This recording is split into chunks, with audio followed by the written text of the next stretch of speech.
Welcome back, everyone. This is Dom, your host in Kerbal Realism, where we kind of stare at the moon coming around a Kerbin with lots of good clouds and hexagonal green things on them. Anyways, this should be episode 7. It's actually, kind of interestingly, has been, I think, over 2 weeks since I've recorded my last episode, and I've been dying to play KRB. I have also been dying to play the vanilla series. The reasoning why it's been like 2 weeks, is because I pre-recorded a bunch of stuff in preparation for having to do schoolwork, and ended up getting the schoolwork done a lot faster than I wanted to. So, basically, I've been playing on and off, getting things ready for this episode. Specifically, the Sun Probe, which I actually have already tested, and I'll show you. And I've also done some things on the other, on the moons here, or on the moon, and over here as well. Let me turn off these things, and these things. Oops, this is what I wanted to get rid of. This one, there we are, cool. Because that looks better. And boop, here we are, Mr. Space Probe. As long as it's active, we'll have signal. But this is the Sun Probe. It would be going down to the sun, but we're actually going to remove this flight and do our own, because I figured out it actually works. Let's go ahead and take a look over at the moon for itself. This is what we did last episode. We put our Kethane drill on the surface. Nothing's changed there. With Minmus, I have set up one more probe, and he's slowly getting into position. He's actually his orbit's slightly slower than these guys, so eventually he'll get over here. I just didn't feel like messing with him actively. We might do that in a different episode. And last of all, I put up another, where is it? This guy right here. This guy hasn't been named yet. We're actually going to name him today as soon as we can. Let me see if I can find, actually, no, we're going to fly him. This is our another comm satellite around Kerbin. It's secondary communication to the Space Center itself. It's geostationary as well, so both of these will be talking to here, just in case something happens with either one of them. Also, they all are talking with each other, kind of thing. Let me go ahead and just get rid of a lot of these things. Boop, let's go ahead and turn those on. Here we are. Okay, so these are lots of lines and stuff. Reasoning why I actually did this, first order of business, is because I needed to have 2 eyes on the moon, on Minmus here. I needed to have 2 eyes on Minmus. That was really my big problem, is that Minmus wasn't getting communication at all times. So I dedicated one of these guys and these guys to talking to Minmus, and one of these guys and these guys with talking to the moon. So just in case, it was blocked from Kerbin, you'd always have communication. So now I have 2 and 2, which is perfect for me. The last reason why I did this is this satellite, if we can go back into it, here we are, has a long-range antenna on it. Well, the longest range that I have. So just in case our Minmus satellites, which basically look the exact same as this one, well, almost, just in case our Minmus satellites can't communicate with our target, we can always point at Kerbin if we needed to for the active target long-range thing. So we just have a lot of long-range antennas up here now, so we can communicate with whoever we need. I like to do this, positive radian, just because it's fun. Okay, so yeah, that's kind of that plan. These guys are just kind of there for communication purposes. So this guy has inclination of 0.393. I'm not sure if I want to actually modify that just yet. He should be fine. So anyways, let's get out of here. Let's go to the Space Center. Let's start this episode off, or continue this episode because it's been started already, by looking at some science. Here we are. Off camera, I did a bunch of... What did I do? Oh yeah, I did a bunch of Kerbin scans. We did a lot of seismic and temperature scans. I just kind of went to the surrounding areas with our puddle jumper. Did a bunch of those with the surrounding area stuff. That's just what I've been doing. We have done no moon science yet, so that's actually the reasoning that's going to be future episodes. It's going to be really my main focus is to do all the science on the moon in one go, really. Min-miss, I didn't do another min-miss run, so you guys didn't really miss very much. But I unlocked one of these nodes, and it's been too long. I think it was this one, yeah. This guy right here. Reasoning is we are going to do, not this episode, but next episode, we're going to be using these parts. So with all that little bit of science that I got from doing the seismic scans and the temperature scans, we built ourselves a rocket for next episode, so stay tuned for that one. But today we are going to be using the Sun probe. Boop, boop. Here we are. And here she is in all her glory with 9700 delta V. And she barely likes to move. That's basically what I'm going to say. Once this first stage goes, which actually basically gets us out of the atmosphere, she barely wants to move with a thruster weight ratio of 0.69. Woo! Yeah. So I have tested this, and we are going to actually launch it now. So this is going to the sun. It has very few instruments on it. It's just to get us a little bit of science, because it's fairly hard to get to the sun. You have to use very specific, very specific criteria. Ooh, oh, we just missed our window. So we're going to bloop, time, accelerate. And we are going to shoot this thing off at sunset. Just like I'm pretty sure I've done one of these on my vanilla series. Like I said, it's been like 2 weeks since I recorded any episodes. So I kind of watched the last episode and is the sun going down? Just about. Yeah, I watched the last episode in this series to know what I was supposed to do for this one. To promise you guys that we were going to do some pro missions. Boop. Okay, so we are ready, just about ready to go. We have this thing set and ready to launch. As you can tell, there we go, launch time. It's like I'm in post-commentary or something. I'm not. As you can tell in our Kerbal alarm clock over here, I have set two timers.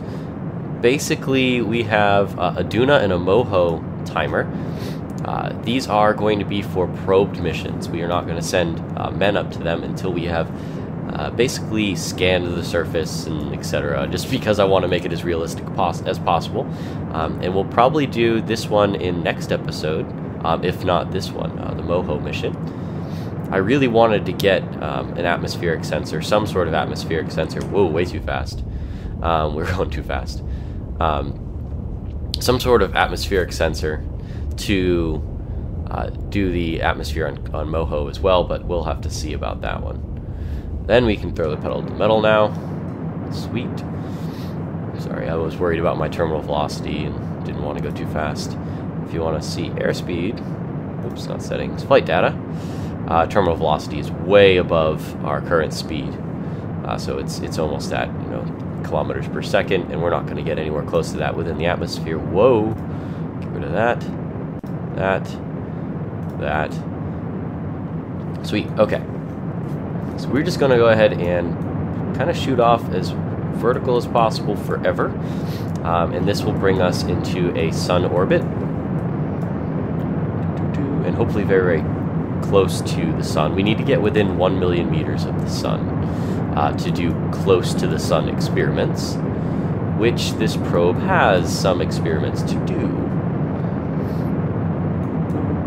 Okay, and we're just about to lose the cowling here, and you'll see how awesome this thing looks. It doesn't look entirely awesome. Okay, and we can throw it away. Just barely misses the boosters. I've done this before, don't worry. And as soon as those go away, awesome. We are out of the atmosphere now. Our solar panels come out, and then you can kind of see what the probe looks like. Woohoo! There it is. Awesome. I'm going to need to activate this. Where is it? There you are. First of all, I need to see where Minmus is with respect to us. So if we go past, yeah, we'll be fine. Um, okay, come on, give me the... There it is. And then we'll go to Minmus. Minmus has all of my long-distance probes, well, most of them. So, okay, let's turn these on. Cool. Awesome, awesome. Actually, I'm going to need to, before I get too high, actually set this to mission control.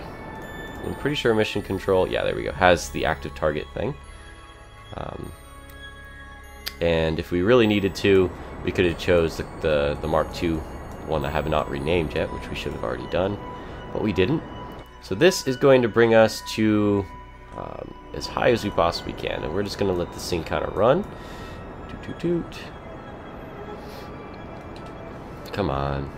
Anyways, it's a very long flight because of this engine that's down here. It's fairly efficient. It has 400 specific impulse, which is very, very high for an engine of this for this thrust. 120 kilonewtons thrust. It's not very high. It's kind of like the small one that's on here, the one that I usually use for landers. So we're going to see this apoapsis start to grow rapidly very, very soon. But just because of the amount of thrust we have, it's going to go fairly slowly. And when we lose this bottom stage here, the center of mass will move up, and then we'll get a better view of the entire thing itself. So the probe itself has, let's take a look at it. It has a magnemometer right here. It has whatever this is, the gamma ray, whatever, spectrometer. Seismic scanner, it doesn't need it. The thermometer has 2 cans, goo cans, and it has one of the Science Juniors. I should have put a second Science Junior on there, now that I look at it.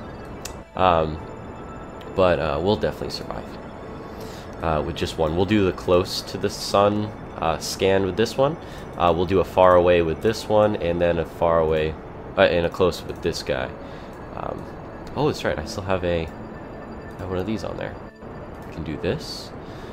We can point this at mission control. There we are. So there we are. This will work. Yeah, this will work for now. And then you can point at Minmus. There we go. Minmus, like I said, Minmus has all my long-range communication. For right now. I'm going to put another long-range satellite up here. Kind of, actually, more or less here. Here's our apoapsis rapidly growing now.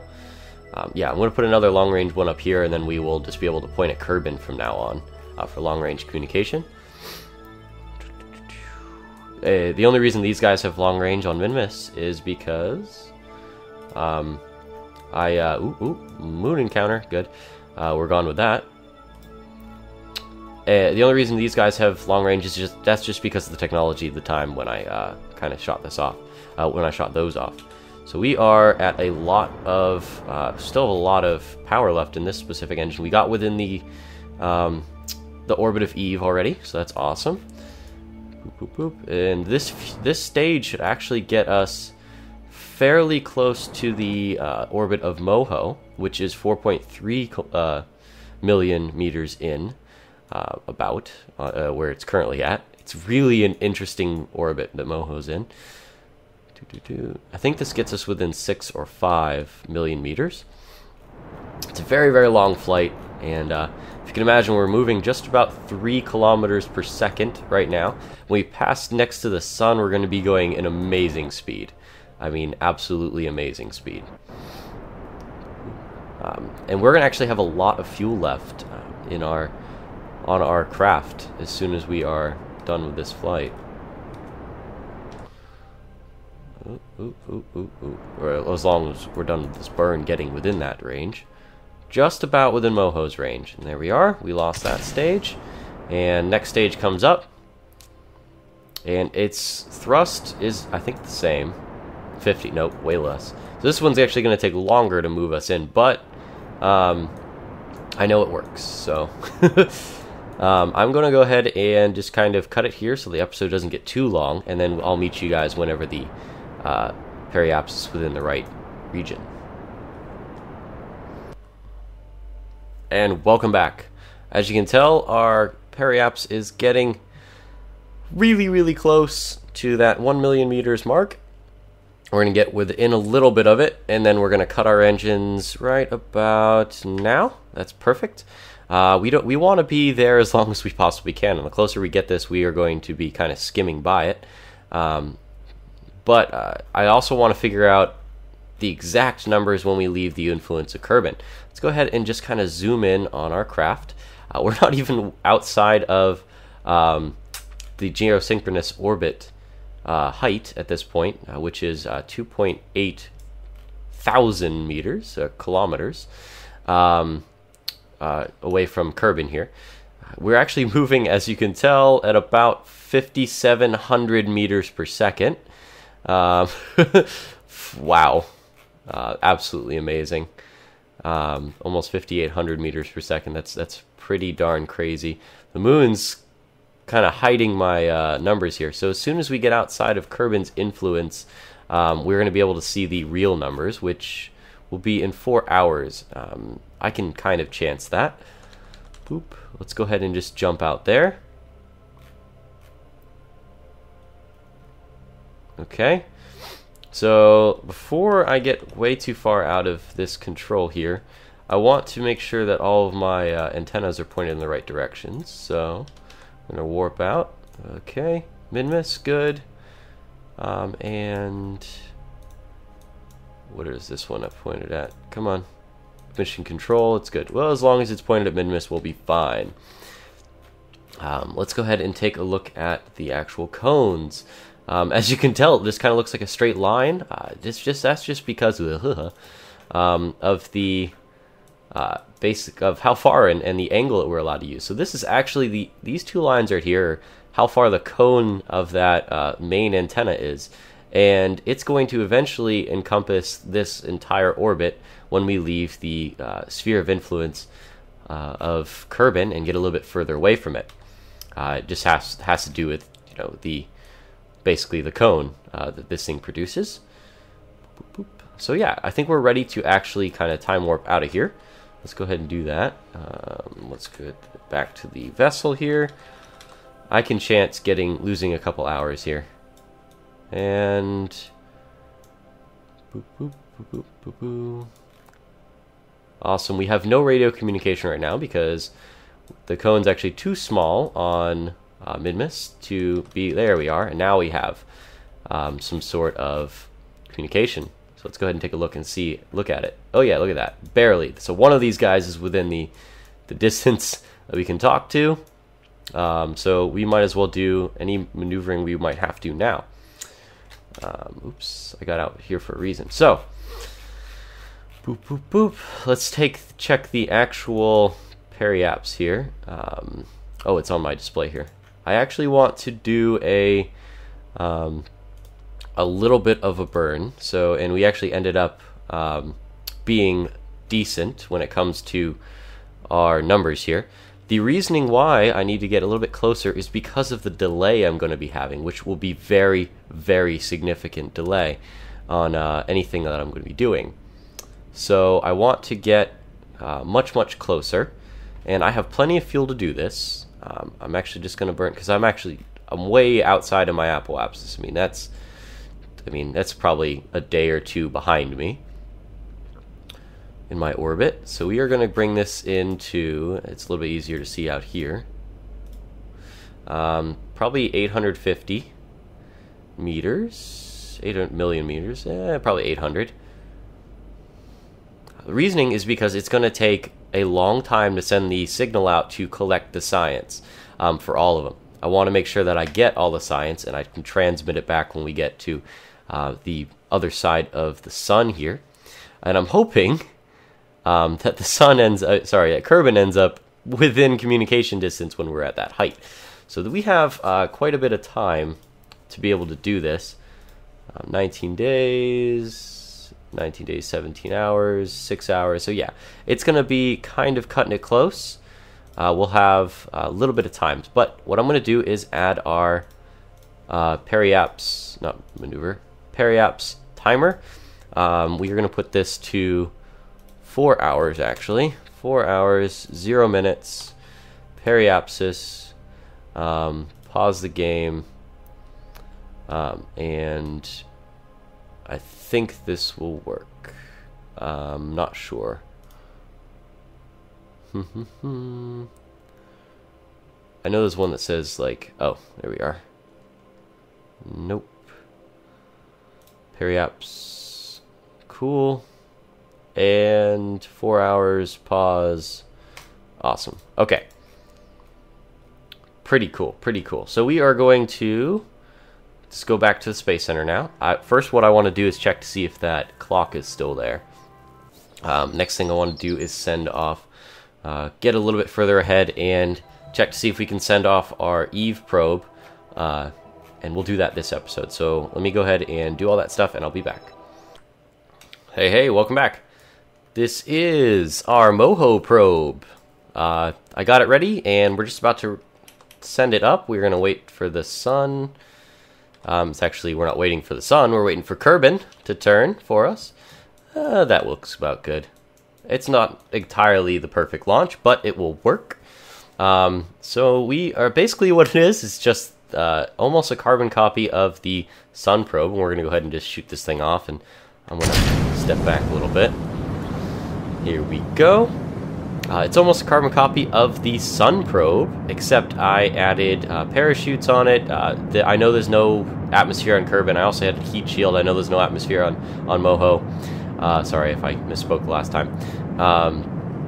But we're also going to be using the same probe for Duna and Eve, which I added Eve, and Duna's coming up in 17 days. And that's going to be the same episode we do the sun probe science gathering. So next episode, we will probably start our, I don't know, we'll see. I'm not exactly sure what I wanted to do for next, oh yes I did. We're going to do the Minmus thing next episode. We are going to send this thing off to Moho. This episode might be a little bit long, but it's been, like I said, 2 weeks since I recorded. I want to get a lot of stuff done today, and we're going way too fast. Again, no we're not. We're actually high enough. Why did I not pay attention? It doesn't matter. We have plenty enough fuel for this expedition, and I think I still have my target set. Yes, I do. My target is Moho, so we will get an orbit around the sun, just like we did last time, and we will have ascending, descending nodes. I didn't really mess with any of the I don't know. I just didn't feel like adjusting myself at launch or anything. We will make ourselves at home on Moho one way or another, and it's going to be by force. I'm just telling you that right now. It's going to be by force. It's not going to be a nice landing, and it's actually very difficult to do. I've never landed on Moho before, without using any type of cheats or anything. I've never landed on Moho. We're actually not going to be able to land with this craft, I don't think. It depends on how much fuel we have when we get to Moho itself. Come on, buddy. And boop. There those go. And we're going to get rid of those. We are going to activate our solar panels, and then we'll take a look at our craft itself. Basically, it's the same thing. I added a heat shield to the bottom of this, and I added these 2 parachutes on both sides. Basically the same craft. We're going to be doing a close encounter, a high above Moho, a low Moho, and probably a low Moho here. And then we'll do the respective science with all these, and just hopefully transmit it all and get a decent amount of science. So since this is basically the exact same launch as last time, I am going to cut until we get to a decent altitude with our apoapsis here, and then when we get an escape, I will bring you back in. So I'll see you then. And we are back, and we are trying to figure out how we're going to do this this angle of inclination here. I'm just about out of fuel on this bottom stage. Got only a couple seconds left, 15 seconds left of it. But we're actually going to get almost a Moho with this stage, like almost an intersection with this. I chose the launch window based upon the alarm clock here, but I'm not exactly sure if it's 100%. I'm actually going to throttle back and release this stage. Awesome. So here's our craft again. And I love this section here. Basically, we have a humongous amount of fuel, in my opinion, and we will be able to do whatever we need to in this inner solar system. I got to see if this same exact thing works for outer, and when we go to Duna very, very soon, 17 days, actually. So we're going to go ahead and see what happens when we do a maneuver along. Let's see what happens when we do this. If I can somehow... Ooh, no, not 66 days. That's not good. That's not good at all. There we are. 1 day. Okay, if I do one of these, does it make it worse or better? Okay, no, this is making it way worse. Way harder on me. So we're not going to do one of those. Not exactly sure how we're going to do this, getting this angle just right. I think what I'm going to do is get within the realm of influence here, just kind of within the right periaps, and then we will do our correction burn at the node itself. So, descending node, boop. Okay, that's plenty of an angle, I think. And let me see if I can influence this a little bit more by shifting it one way or the other. There we go. Boop. 0.4. Nope. 1. Well, doesn't matter. I'm going to do some nodal stuff eventually. The best way to put it. But for now, it seems we might be getting within a decent enough distance to actually do this burn. So we're going to get rid of this and just do... Wait till we kind of look like we're the same distance away from the sun. Well, let's go ahead and just look at the sun for a second. Bloop, bloop, bloop. And these are basically pancaked over themselves. We have so much delta V left in these rockets, in this rocket. Pancaked. And then we'll set up this node here, and then we'll see if we have an actual intersection here. These are just about looking right, right around there. So we will go ahead and cut it. We'll do the nodal change here. I'm doing this upside down. This is weird. So we're going to do this. See if we can pull this up. Do we have enough delta V to do this, is my question. Ooh, I'm seeing kind of a close flyby there.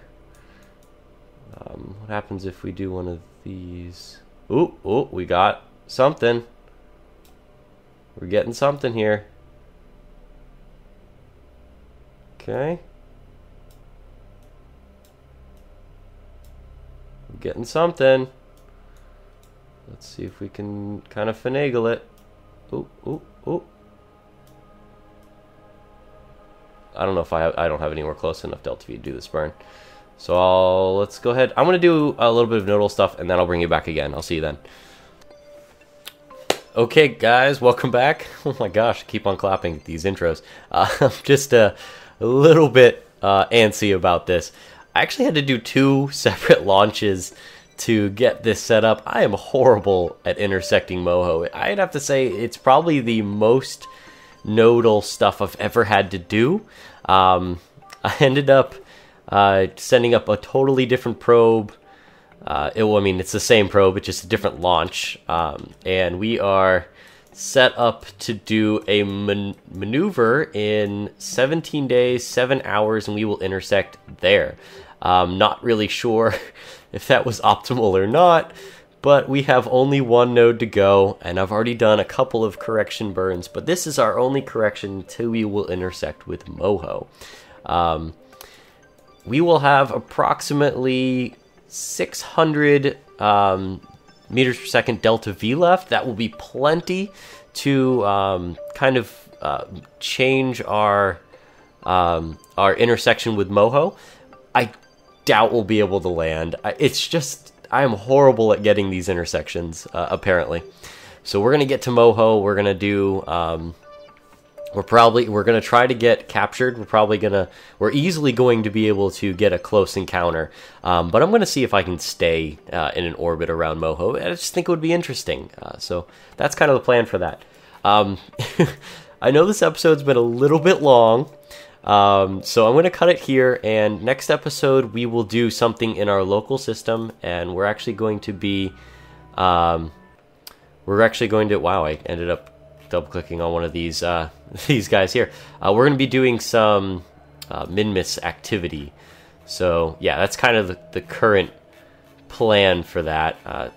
Thank you guys. Actually, let's see if we can jump over here real fast. I forgot to do one little thing. I forgot to switch this. It's currently pointed at ComSat 4, which is actually not a bad thing. I just want to be able to point this at... where is it? Min-miss. There we are. And we can deactivate this one because we're way too far away. So deactivate. It actually takes quite a while to send commands in, so... it's like a 4 or 5 second delay at this point. By the time we get to Moho, it's going to be kind of crazy, so we're going to have to plan our maneuvers ahead of time and send out the information very, very far ahead of time and just expect the flight computer to do it all for us. So that's gonna be it for today. I'm really excited for these two intersects, the Sun probe and the Moho correction burner within 3 days, so we'll be able to do that in a future episode. So thank you guys for watching, and I'll see you next time.